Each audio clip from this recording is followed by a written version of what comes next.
सकते हैं कि किस तरह से बच्चों पर लाठीचार्ज किया जा रहा है। ये बच्चे हैं अपनी मांगों को लेकर धरना प्रदर्शन पर बैठे थे और धरना प्रदर्शन के चलते इनकी सुरक्षा कर्मियों के साथ आमने सामने ये दोनों गुट हो चुके हैं और बच्चों पर लाठीचार्ज कर दिया गया है। अब आपको बताते हैं कि यह पूरा मामला क्या है। असल में मंगलवार के दिन ये बच्चे अपनी मांगों को लेकर धरना प्रदर्शन पर हरियाणा की जो हिसार यूनिवर्सिटी है उस पर धरना प्रदर्शन पर बैठे थे, जिनमें इनकी मांगे थी कि जो भी कोटा आवंटन है उसे घटाने को लेकर एमएससी और पीएचडी में कोटा आवंटन को घटाने को लेकर ये धरना प्रदर्शन पर बैठे थे।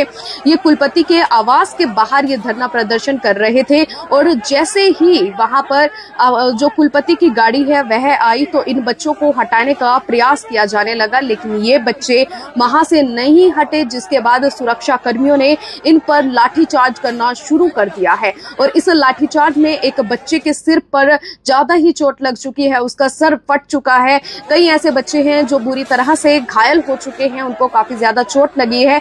जब यह पूरा मामला हुआ तो यहाँ पर उसके बाद भारी पुलिस बल तैनात कर दिया गया है। अब पूरी तरह से इस पूरे मामले को सुलझाने के लिए एक कमेटी का गठन भी किया गया है। अब आपको बताते हैं कि इस पूरी खबर में पॉलिटिकल एंगल भी सामने आया है। इस पूरे विवाद के बाद जो सियासी गलियारे हैं उनमें हलचल काफी ज्यादा तेज होती हुई दिखाई दे रही है।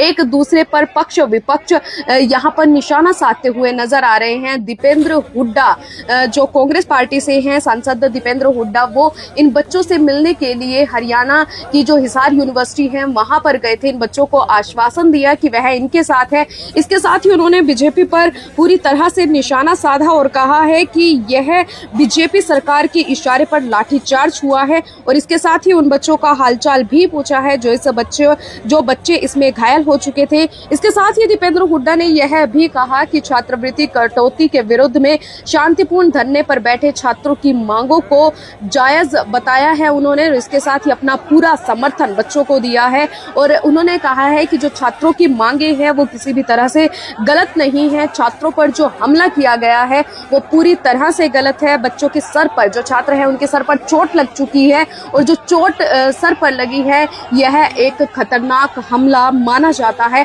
दीपेंद्र हुड्डा ने छात्रों को ऐसा आश्वासन दिया है कि वह उनके साथ है। इसके साथ ही जो दूसरी पार्टी के लोग हैं वह भी खुलकर इसमें सामने आ रहे हैं। जो कांग्रेस है वो लगातार बीजेपी को निशाना उस पर साध रही है। जो घेराव है वो पक्ष विपक्ष एक दूसरे का करने पर लगे हुए हैं।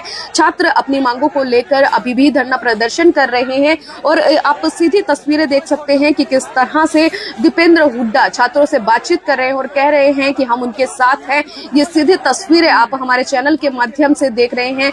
आपको प्रयास किया जा रहा है, हमारी तरफ से पूरा प्रयास है कि आप तक ये सीधी तस्वीरें पहुंचाई जाए, आपको हर एक मामले की जो जानकारी है वो आप तक पहुंचाई जाए, जिसमें जो छात्र हैं वो कुछ घायल हो चुके हैं, उनका अस्पताल में इलाज के लिए उन्हें उसी समय भेज दिया गया था जब मंगलवार को चोट लगी थी।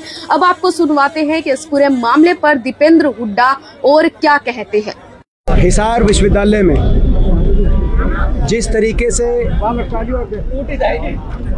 छात्रों पर यहाँ के शिक्षकों ने और अधिकारियों ने हमला किया, उनके अधिकारों का हनन करने के बाद, उनकी बात को अनसुना करने के बाद उन पर शारीरिक रूप से हमला किया, ये असहनीय है। पूरे देश के अंदर जो ये दृश्य गए, पूरे देश में छात्र समाज में इसको लेकर व्यापक रोष है। हरियाणा में हर वर्ग में इसमें रोष है। हम छात्रों की मांगों का समर्थन करने के लिए आज यहाँ पहुँचे हैं। छात्रों की पहली मांग है, जो हमला करने वाले एमपी साहब आ जाओ एमपी साहब, आप आ जाओ, नीचे आ जाते हैं। आ जाओ